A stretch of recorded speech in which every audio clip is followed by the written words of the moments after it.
Very good morning dear students.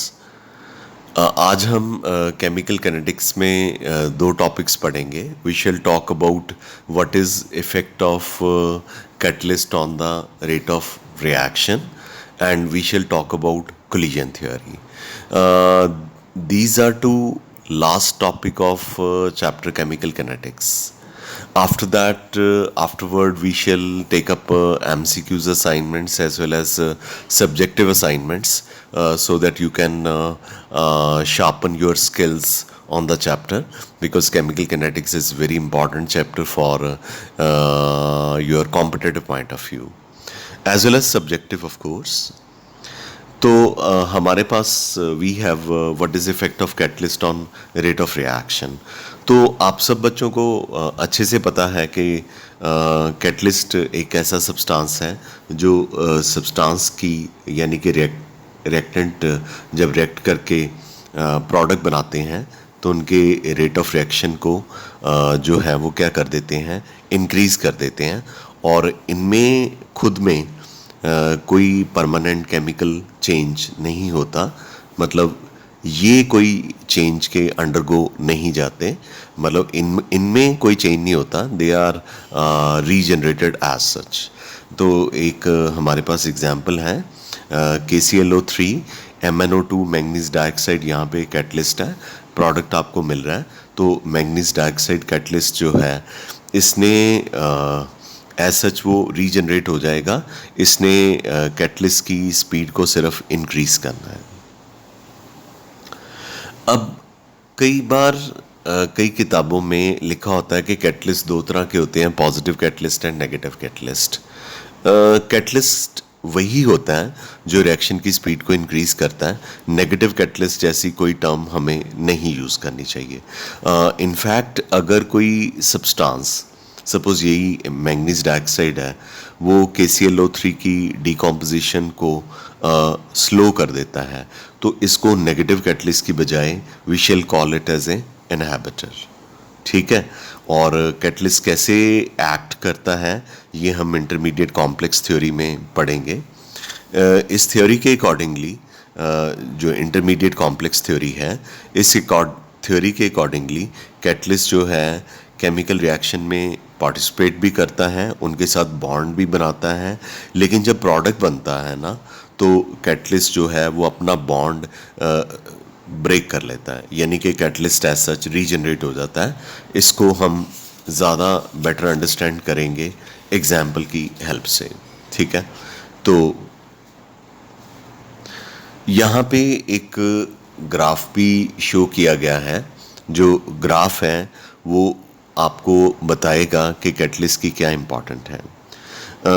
आपने पहले भी ऐसे ग्राफ करे हुए हैं। ये पोटेंशियल एनर्जी है, ये रिएक्शन कोऑर्डिनेट है। तो रिएक्टेंट जो है प्रोडक्ट में कन्वर्ट होने के लिए रिएक्टेंट की अपनी एनर्जी होती है, पिछली वीडियो में बताया था। उसको बाहर से एक्टिवेशन एनर्जी EA1 चाहिए ताकि वो थ्रेशोल्ड बैरियर को क्रॉस कर सके और प्रोडक्ट में कन्वर्ट हो जाए। ठीक है।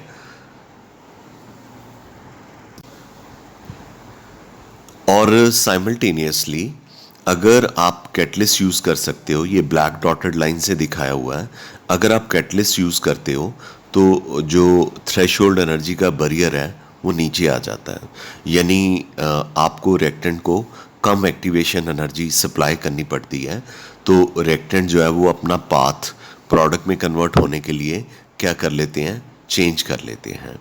तो जो रेड कलर की लाइन आपको नज़र आ रही है, रेड कलर का कर्व नज़र आ रहा है, ये है रिएक्शन पाथ विदाउट कैटलिस्ट।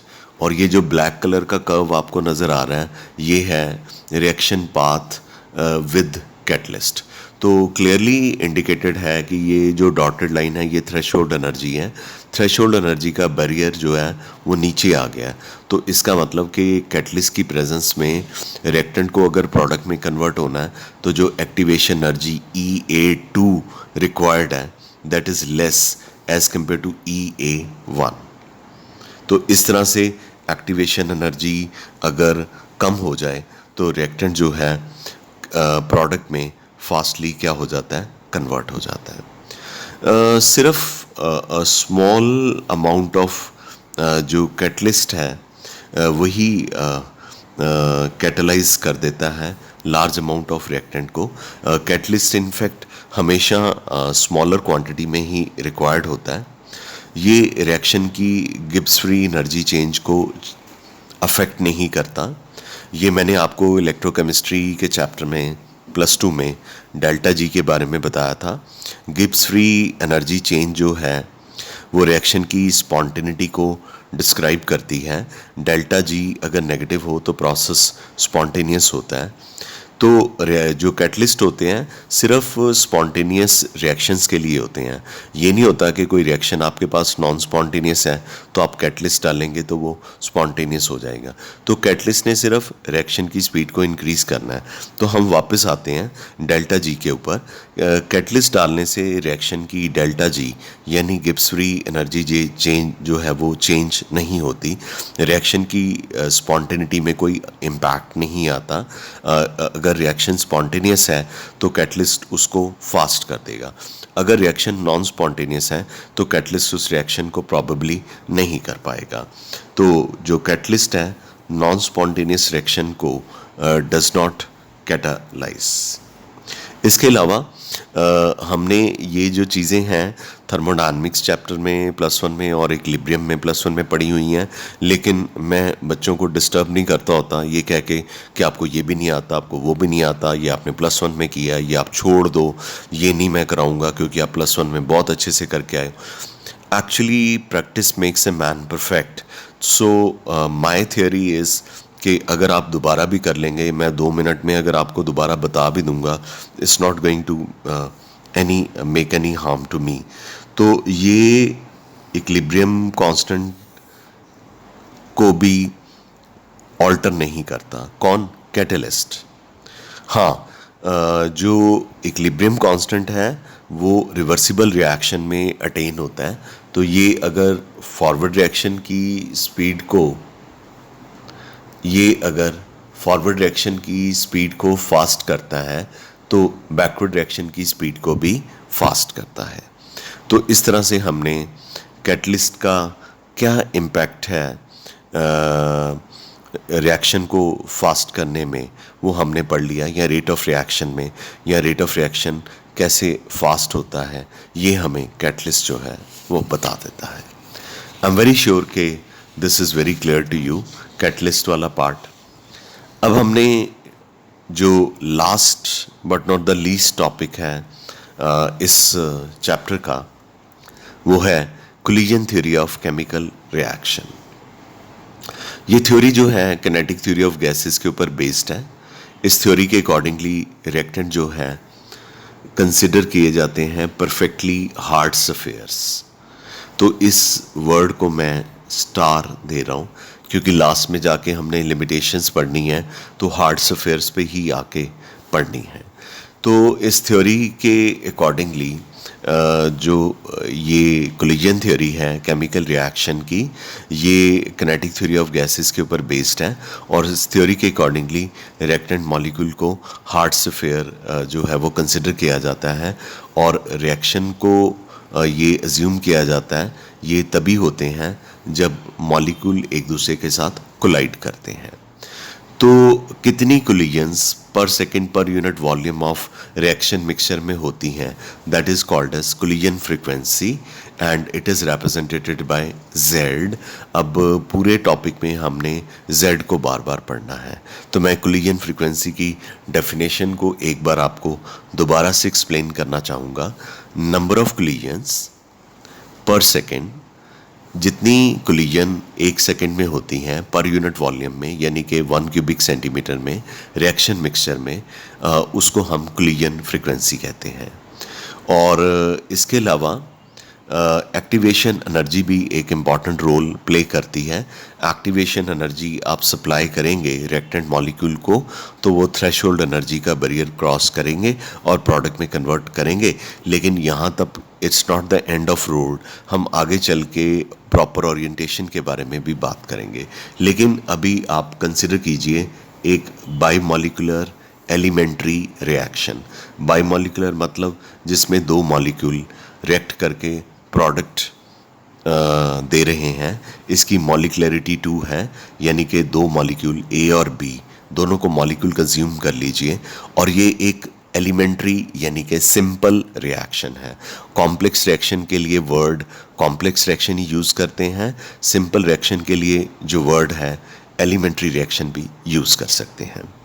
तो इस थ्योरी के अकॉर्डिंगली जो रेट ऑफ रिएक्शन है वो कोलिजन फ्रीक्वेंसी मल्टीप्लाई बाय ई की पावर माइनस ई ए अपॉन आर टी है, एक्सपोनेंट की फॉर्म में लिखा गया है। और इसमें जेड ए बी जो है, ए बी रिएक्टेंट का नाम है ए और बी, और जेड कोलिजन फ्रीक्वेंसी है, ठीक है। और ई की power minus E A upon are T ये रिप्रेजेंट करता है कितने फ्रैक्शन ऑफ मॉलिक्यूल जिनकी एनर्जी या तो बराबर है या ग्रेटर है एक्टिवेशन एनर्जी से। तो उनको आप रेनियस इक्वेशन में भी आपने ये पढ़ा था, वो शायद प्रोडक्ट में कन्वर्ट कर सकते हैं। शायद वर्ड मैंने इसलिए यूज़ करा क्योंकि अभी इसमें हमने प्रॉपर ओरिएंटेशन वर्ड को इंट्रोड्यूस नहीं किया, जो कि हम आगे चल के इंट्रोड्यूस करेंगे। अभी हमने ये वर्ड इंट्रोड्यूस किया ई की power minus E A upon are T, ये रेनियस इक्वेशन में भी था। ये रिप्रेजेंट करता है fraction of molecule having energy equal to or greater than activation energy so that reactant can cross threshold barrier। यहाँ तक बेटा आप लोगों को क्लियर है? किसी भी कोलिजन को इफेक्टिव होने के लिए कोलाइडिंग मॉलिक्यूल के पास सिर्फ थ्रेशोल्ड एनर्जी जो है सिर्फ वही सफिशिएंट नहीं है। मोर ओवर ऑर्डिनरी टेम्परेचर और ऑर्डिनरी प्रेशर पे ज़्यादातर रिएक्टेंट मॉलिक्यूल के पास एनर्जी जो है may not be equal to और greater than threshold energy, so reactant may not be converted to product. अभी अभी मैंने बताया कि ई की power minus E A upon are T ये फ्रैक्शन ऑफ मॉलिक्यूल को रिप्रेजेंट करता है जिनके पास जो थ्रेशोल्ड एनर्जी बैरियर को क्रॉस कर सकते हैं। तो इसलिए हमने इक्वेशन 2 में लिखा rate of reaction is equal to minus d x upon d t. ये यानी कि रिएक्टेंट की कॉन्सेंट्रेशन डिक्रीज कर रही है, ये कोलिजन फ्रिक्वेंसी है, और एफ जो है फ्रैक्शन ऑफ मॉलिक्यूल है। और आपको बताया फ्रैक्शन ऑफ मॉलिक्यूल किसके इक्वल है, ई की पावर माइनस ई ए अपॉन आर टी। इसे बोल्ट्जमैन फैक्टर भी कहा जाता है। इस वैल्यू को आप इक्वेशन 2 में पुट करेंगे और आपके पास इक्वेशन 1 ही आ जाएगी दोबारा से, यानी कि r is equal to minus d x upon d t is equal to Z A b into f. F की जगह पे आप ई की power minus E A upon are t put कर देते हैं, तो ये दोबारा से हमारे पास इक्वेशन 1 के इक्वल हो गया, यानी rate is equal to Z A B e की power minus E A upon are T. I am very sure कि this is clear to you. यहाँ तक बच्चा क्लियर है आपको? तो मैंने ये लिख भी दिया कि ये आपके पास इक्वेशन 1 के इक्वल आ गया। आप बैक पेज देख लीजिए, और वो बैक पेज का नंबर है, पिछले पेज पे किया ना 90 नंबर, तो आप पेज नंबर 90 पे देखिएगा तो आपको ये इक्वेशन लिखवाई हुई है वहाँ पे, ठीक है? Got it? अभी हम किसी कंक्लूजन पे नहीं पहुँचते, अभी हम इसको और मॉडिफाई करेंगे, क्योंकि अभी हमने ओरिएंटेशन फैक्टर यानी कि कोलिजन इफ़ेक्टिवली होती हैं कि नहीं ये अभी हमने नहीं बताया, बट ये आपके पास इक्वेशन नंबर जो है 3 आ गई, ठीक है? और इक्वेशन नंबर 2 और इक्वेशन नंबर 1 पे हम पहुंच गए, इक्वेशन नंबर 2 और इक्वेशन नंबर 3 की हेल्प से। तो इक्वेशन नंबर 1 को हमने फिर से मॉडिफाई कर दिया, क्योंकि हमने कहा कि जो रेट ऑफ रिएक्शन आर है वो डायरेक्टली रिलेटेड है रेट कांस्टेंट के। तो इक्वेशन 1 में यहाँ पे R लिखा था, तो उसको हमने सब्स्टिट्यूट कर दिया रेट कांस्टेंट के साथ। तो K is equal to Z e की पावर माइनस EA अपॉन RT, ये आपकी इक्वेशन नंबर 4 आ गई। तो ये इक्वेशन जो है सिंपल और एलिमेंट्री रिएक्शन के लिए तो बहुत ही एप्लीकेबल है, लेकिन कॉम्प्लेक्स रिएक्शन के लिए ये बहुत एप्लीकेबल नहीं है, क्योंकि इस इक्वेशन में हमने अभी ओरिएंटेशन फैक्टर को इंट्रोड्यूस नहीं किया कि रिएक्टेंट मॉलिक्यूल आपस में इफ़ेक्टिवली कोलाइड करेंगे या नहीं करेंगे। अगर इफ़ेक्टिवली कोलाइड करेंगे तो प्रोडक्ट में कन्वर्ट हो जाएंगे, अगर इफ़ेक्टिवली कोलाइड नहीं करेंगे तो नए बॉन्ड नहीं बनेंगे और प्रोडक्ट जो है वो नहीं बनेगा। For a collision to be effective, किसी भी कोलिजन के इफ़ेक्टिव होने के लिए कोलाइडिंग मॉलिक्यूल के पास ना कि सिर्फ energy greater than threshold energy होनी चाहिए, बल्कि उसके पास प्रॉपर ओरिएंटेशन भी होनी चाहिए। और इसकी एग्जांपल हम आपको डायग्रामेटिक की हेल्प से, डायग्राम्स की हेल्प से शो करेंगे। बहुत ही सिंपल है। मेरे पास ये दो रिएक्टेंट हैं, एक CH3Br है और एक OH नेगेटिव न्यूक्लियोफाइल है। ये मेरे पास रिएक्टेंट्स हैं, इनको मैंने सिंप्लीफाई करके लिख दिया। तो CH3Br halogen always more electronegative, may be इनकी इलेक्ट्रोनेगेटिविटी कार्बन के बराबर भी है शायद, तो उसके बावजूद भी हैलोजन के ऊपर पार्शियल नेगेटिव चार्ज, कार्बन के ऊपर पार्शियल पॉजिटिव चार्ज। तो OH नेगेटिव रेयर अटैक करता है। यहाँ पे लगता है कि आगे से अटैक कर रहा है, लेकिन ये पीछे से अटैक करता है, पीछे से अटैक करता है। आप याद कीजिए, मैंने SN2 मैकेनिज्म आपको अल्काइल हैलाइड में यही एग्जांपल कराई थी, याद है? अल्काइल हैलाइड में SN2 मैकेनिज्म अपनी कॉपी में निकाल के देखिए, वहाँ पे OH नेगेटिव मैंने पीछे लिखा हुआ था, वो मैंने इस तरह से रिप्रेजेंटेशन दी थी तो सारा आ गया था। इसमें मैंने ऐसे लिखा है, तो OH नेगेटिव मैं यहाँ पे नहीं लिख पाया, मैंने यहाँ पे लिख दिया है, पर ये फ्रंटल अटैक नहीं है। यहाँ पे मैंने क्लियरली लिख दिया है ये रेयर अटैक है, यानी पीछे से अटैक है। तो OH नेगेटिव पीछे से अटैक करेगा, एक इंटरमीडिएट कॉम्प्लेक्स आपके पास ट्रांजिशन स्टेट आ जाएगी, कार्बन के साथ 5 बॉन्ड बन जाएंगे। तो आप याद कीजिए, ये एग्जाम्पल मैंने एग्जैक्टली आपको अल्काइल हैलाइड में दी थी। OH कार्बन के साथ नया बॉन्ड बना रहा है और Br और कार्बन का बॉन्ड ब्रेक कर रहा है, और ये बॉन्ड जो कि बन रहा है डॉटेड लाइन से दिखा दिया, ये बॉन्ड जो कि टूट रहा है तो ये भी डॉटेड लाइन से दिखा दिया। कार्बन के साथ 5 बॉन्ड बन गए, जो कि पॉसिबल नहीं है। 5 बॉन्ड का बनने का मतलब है कि ये अनस्टेबल है। अल्टीमेटली Br नेगेटिव सब्स्टिट्यूट हो जाएगा, OH जो है CH3 के साथ लग जाएगा, आपके पास प्रोडक्ट आ गए, Br नेगेटिव बाहर निकल गया और OH नेगेटिव जो है इस CH3Br रिएक्टेंट के अंदर एंटर करके उसने क्या बना दिया, मीथेनॉल।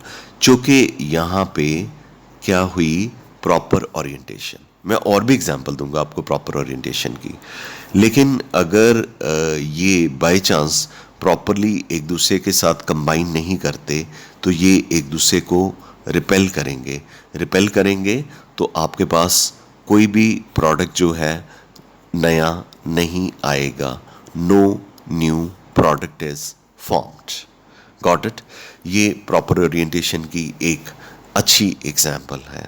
और इम्प्रॉपर ओरिएंटेशन की, यहाँ पे मैंने लिखा हुआ है इम्प्रॉपर ओरिएंटेशन, ये इम्प्रॉपर ओरिएंटेशन है।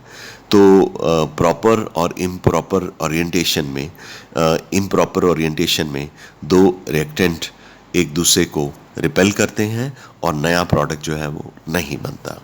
लेकिन यहाँ पे ये क्लियर नहीं हो रहा कि यहाँ पे प्रॉपर ओरिएंटेशन कैसे हुई और यहाँ पे इम्प्रॉपर ओरिएंटेशन कैसे हुई। तो मैं इसके लिए आपको एक और एग्जांपल देता हूँ। 2 नाइट्रोजन डाइऑक्साइड के मॉलिक्यूल डाई नाइट्रोजन टेट्राऑक्साइड का एक प्रोडक्ट आपको फॉर्म करते हैं। देखिए, एक बार मैं प्रॉपर ओरिएंटेशन के साथ शो करूँगा एंड एक बार मैं आपको इम्प्रॉपर ओरिएंटेशन के साथ शो करूँगा। ये आपके पास ट्रायंगुलर, रफली ट्रायंगुलर सी जो शेप है, पिरामिडल आप कह दीजिए, नाइट्रोजन है, और ये आपके पास ऑक्सीजन है, ये ऑक्सीजन है और ये नाइट्रोजन है। ये एक आपका क्या हो गया, NO2 हो गया। ये दूसरा NO2 है। इसमें N और N एक दूसरे के बिल्कुल ऑपोजिट हैं। मॉलिक्यूल एक दूसरे के साथ अप्रोच करते हैं, आपस में कंबाइन करते हैं और इनके बीच में कोई भी रिपल्शन नहीं होती। ये अट्रैक्ट करते हैं, आपस में जुड़ जाते हैं, डाइमराइज हो जाते हैं। डाइमराइज का मतलब 2 मॉलिक्यूल जुड़ के एक नया प्रोडक्ट N2O4 बना देते हैं, क्योंकि इनके बीच में प्रॉपर ओरिएंटेशन हुई थी। अब इम्प्रॉपर ओरिएंटेशन में क्या है कि 2 NO2 मॉलिक्यूल हैं, तो ये दोनों गैस की फॉर्म में हैं। यहाँ पे लिखा हुआ है, यहाँ पे N और N ऐसे हैं और ऑक्सीजन ऐसे हैं। तो जब ये आपस में टकराने लगते हैं ना, तो जब ये एक दूसरे के क्लोज आते हैं तो नाइट्रोजन और नाइट्रोजन नहीं कोलाइड करते, नाइट्रोजन और ऑक्सीजन कोलाइड कर देते हैं। तो इम्प्रॉपर ओरिएंटेशन आ जाती हैं और यहाँ पे क्या हो जाती है, रिपल्शन हो जाती है। कोलिजन के बाद यहाँ पे क्या हो जाती है, रिपल्शन हो जाती है। जब रिपल्शन हो जाएगी तो डेफिनेटली नया प्रोडक्ट जो है वो नहीं बनेगा, आपके पास NO2 गैस दोबारा मिल जाएगी, यानी कि रिएक्टेंट आपको दोबारा मिल जाएंगे।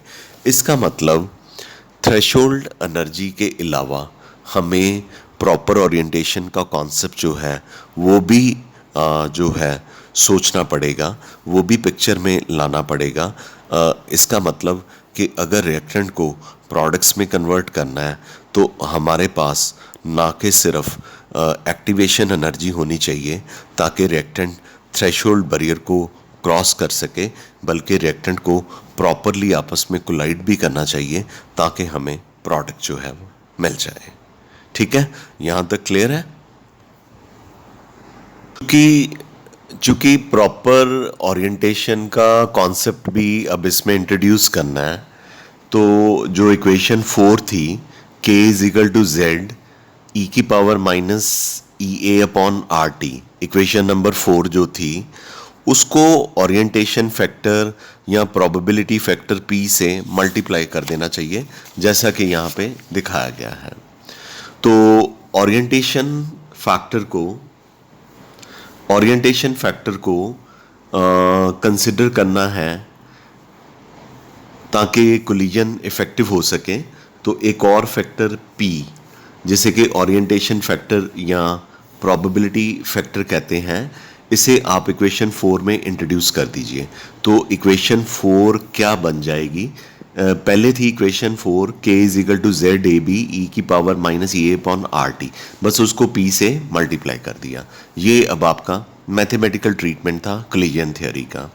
कंक्लूजन ये निकलता है कि एक तो कोलाइडिंग और रिएक्टेंट मॉलिक्यूल के पास energy greater than threshold energy होनी चाहिए, बाहर से उनको इतनी एक्टिवेशन एनर्जी सप्लाई कर सकें ताकि प्रोडक्ट में कन्वर्ट हो जाए, और दूसरा प्रॉपरली ओरिएंटेशन होनी चाहिए, जैसे कि मैंने 2 एग्जांपल्स अभी आपको पिछले पेज पे दी, पेज नंबर 93। अब की बार मैं पेज नंबर भी साथ में मेंशन कर रहा हूँ।